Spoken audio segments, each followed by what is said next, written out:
Hello everyone, welcome to Harsh media. So இந்த ஒரு வீடியோவில் நம்ம எதை பற்றி பார்க்க போகிறோம் அப்படின்னா, ஜூன் 23 அன்று சட்டப்பேரவை நடைபெற்றது. அதில் வந்து பார்த்திங்க அப்படின்னா முதலமைச்சர் அதுக்கு முன்னாடி நடைபெற்ற நாட்களில் இருந்த கேள்விகள் அது குறித்த பதிலை கொடுத்துருந்தார். அதில் பார்த்திங்கன்னா முக்கியமான ஒரு சில விஷயங்களை அவர் சொல்லியிருந்தாருங்க. அது பேசுனீங்கன்னா அரசியல் வட்டாரங்களில் மிகப்பெரிய பேசு பொருளாக இருக்குது. நம்ம தமிழ்நாட்டை பொறுத்த வரைக்கும் ஒரு மிகப்பெரிய அரசியல் மாற்றம் நடந்தது நம்ம எல்லாருக்குமே தெரியும்.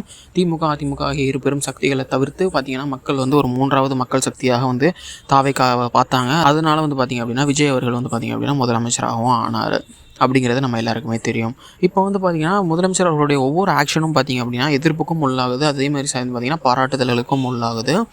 அதில் ஒரு சில விஷயங்கள் பார்த்திங்க அப்படின்னா ரொம்பவே பாராட்டுதலுக்குரியதாக இருந்தது. இந்த மதுக்கடைகளை அடைச்சது, அது மட்டும் இல்லாமல் இந்த சாராய கடைகளை மூடினதுக்கப்புறம் பார்த்திங்கன்னா சிங்கப்பெண்ணை திருடிப்படை திட்டத்தை கொண்டு வந்தது, அப்புறம் பத்திரப்பதிவுத்துறையில் பார்த்திங்கன்னா ஊழல் நிப்பாட்டினது அப்படின்னு சொல்லிட்டு ஏகப்பட்ட விஷயங்கள் பார்த்திங்க அப்படின்னா அடிக்கிட்டே போகலாம் அவர் பண்ண விஷயங்கள்னு சொல்லிட்டு. அண்ட் இப்போ இறுதியாக பார்த்திங்கன்னா தங்க மோதிரம் திட்டம் அறிவிச்சிருக்காரு.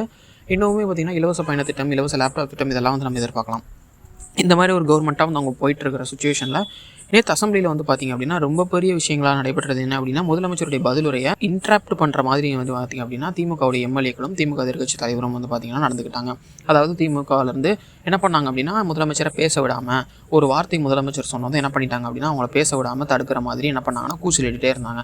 என்ன வார்த்தை அப்படின்னா பார்ட்டி ஃபண்ட் அப்படிங்கிற ஒரு வார்த்தையை முதலமைச்சர் பயன்படுத்தினார். அதாவது கடந்த ஆட்சி காலங்களில் இவங்க பல்வேறு துறைகளில் பெற்ற லஞ்ச கணங்களெல்லாம் என்ன பண்ணியிருக்காங்க அப்படின்னா பார்ட்டி ஃபண்ட் அப்படிங்கிற பேரில் என்ன பண்ணியிருக்காங்கன்னா ஒதுக்கி அதை லஞ்ச பணங்களாக தெரியக்கூடாதுன்றதுக்காக வேண்டி அப்படி ஒதுக்கி அது மூலியமாக அவங்க எடுத்துக்கிட்டாங்க அப்படின்ற மாதிரி சொல்ல வந்திருக்காரு. இதை உடனே கேட்டது என்ன பண்ணிட்டாங்க அப்படின்னா கொந்தளிக்க ஆரம்பிச்சிட்டாங்க. அப்படி ஆரம்பித்ததுக்கப்புறம் சபாநாயகர் முடிஞ்ச அளவுக்கு என்ன பண்ணார் அப்படின்னா அமைதிப்படுத்த பார்த்தாரு. ஆனால் கடைசியில் என்ன பண்ணார் அப்படின்னா ஓரளவுக்கு மேலே முதலமைச்சர் நீங்கள் பேசுங்க அப்படின்னாரு. முதலமைச்சர் அப்புறம் பேச ஆரம்பிக்கிறப்பவும் என்ன பண்ணாங்க அப்படின்னா கூச்சல் எடுத்து தான் இருந்தாங்க. அப்போ முதலமைச்சர் தெளிவான ஒரு விஷயத்தை சொன்னார். என்ன அப்படின்னா எங்களுடைய ஆட்சியில் ஊழலை என்ன பண்ண மாட்டோம் அப்படின்னா வளர விட மாட்டோம், ஊழல் வாங்குறவங்களை சும்மா விட மாட்டோம் அப்படின்னு சொல்லிட்டு இதுக்கு முன்னாடி ஊழல் வாங்கினவங்களையும் அந்த ஊழலில் சம்மந்தப்பட்ட எல்லாரையும் பார்த்திங்க அப்படின்னா சும்மாவே விட மாட்டோம் அப்படின்னு சொல்லி ஒரு மிகப்பெரிய எச்சரிக்கையை விட்டுருக்காரு. இது மூலிமா என்ன அவர் சொல்ல வர்றாரு அப்படின்னா கண்டிப்பாக நாங்கள் என்ன பண்ண போகிறோம் அப்படின்னா மிகப்பெரிய நடவடிக்கைகள் எடுக்க போகிறோம். யாருக்கு மேலே அப்படின்னா கடந்த ஆட்சி காலங்களில் யார் யாரெல்லாம் ஊழல் பண்ணி என்ன பண்ணாங்க அப்படின்னா அவங்க எல்லாரையும் பார்த்திங்கன்னா இது பண்ண போகிறோன்னு சொல்லிட்டு இது பார்த்திங்கன்னா ரொம்ப பெரிய ஒரு பயத்தை திமுக அமைச்சர்களிடையே ஏற்படுத்தியிருக்கு, எக்ஸ் அமைச்சர்களிடையே. ஏன் அப்படின்னா பார்த்திங்கன்னா அவங்க நிறைய பேர் மேலேயும் நமக்கு பார்த்திங்கன்னா குற்றச்சாட்டுகள் இருந்துகிட்டே இருக்குது. அதாவது சேகர் பாபு, செந்தில் பாலாஜியாக இருக்கட்டும், KN நேருவாக இருக்கட்டும், எல்லார் மேலேயுமே பார்த்திங்க அப்படின்னா குற்றச்சாட்டு வழக்குகள் இருந்துகிட்ருக்கு. மனோ தங்கராஜுங்கிற ஆள்லாம் பார்த்திங்க அப்படின்னா ரொம்ப பெரிய குற்றச்சாட்டால் பாதிக்கப்பட்டு அவரை கட்சியிலேருந்தே கிட்டத்தட்ட நீக்கிற நிலைமையில் இருந்துகிட்ருக்காரு.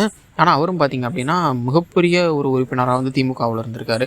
அப்படிங்கிறப்போ ஊழலில் பார்த்திங்க அப்படின்னா மிகப்பெரிய ஈடுபாடு கொண்டவர்களாக எக்ஸ் அமைச்சர்கள் இருந்திருக்காங்கிறது தெரிய ஒவ்வொருத்தருக்கும் பார்த்திங்கன்னா ஸ்கெட்ச் போட்டுட்ருக்காரு நம்மளுடைய முதலமைச்சர். அதில் முதல்ல பார்த்திங்கன்னா KN நேரு முதலமைச்சர் விஜய் அமர்வதற்கு முன்னாடியே பார்த்திங்கன்னா ஒரு அமைச்சரை அவங்க நீக்கிறோன்னு சொன்னது யார் அப்படின்னா KN நேரு தான். ஏன்னா அவ்வளோ பெரிய ஊழல் அப்போவே தெரிஞ்சுட்டு இருந்துச்சு. அதனால் KN நேரு பார்த்திங்க அப்படின்னா முதலாவதாக KN நேருவுக்கு இது பண்ணியிருக்காங்க.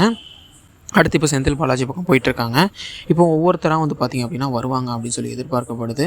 இப்படி கடந்த ஆட்சியில் நடந்த ஊழலுக்கு எதிராக முதலமைச்சர் நடவடிக்கைகள் எடுப்பது பற்றி உங்களுடைய கருத்துக்கள் என்ன அப்படின்னு சொல்லிட்டு கமெண்ட்டில் சொல்லுங்கள். இந்த ஒரு வீடியோ நான் இதோட முடிச்சுக்கிறேன். இது மாதிரியான அப்டேட்ஸ்க்கு நம்ம சேனல் சப்ஸ்கிரைப் பண்ணி பெல் ஐகான் ஆன்ல வச்சுக்கோங்க. இன்னொரு நல்ல வீடியோவில் உங்களை சந்திக்கிறேன். Until then, thank you.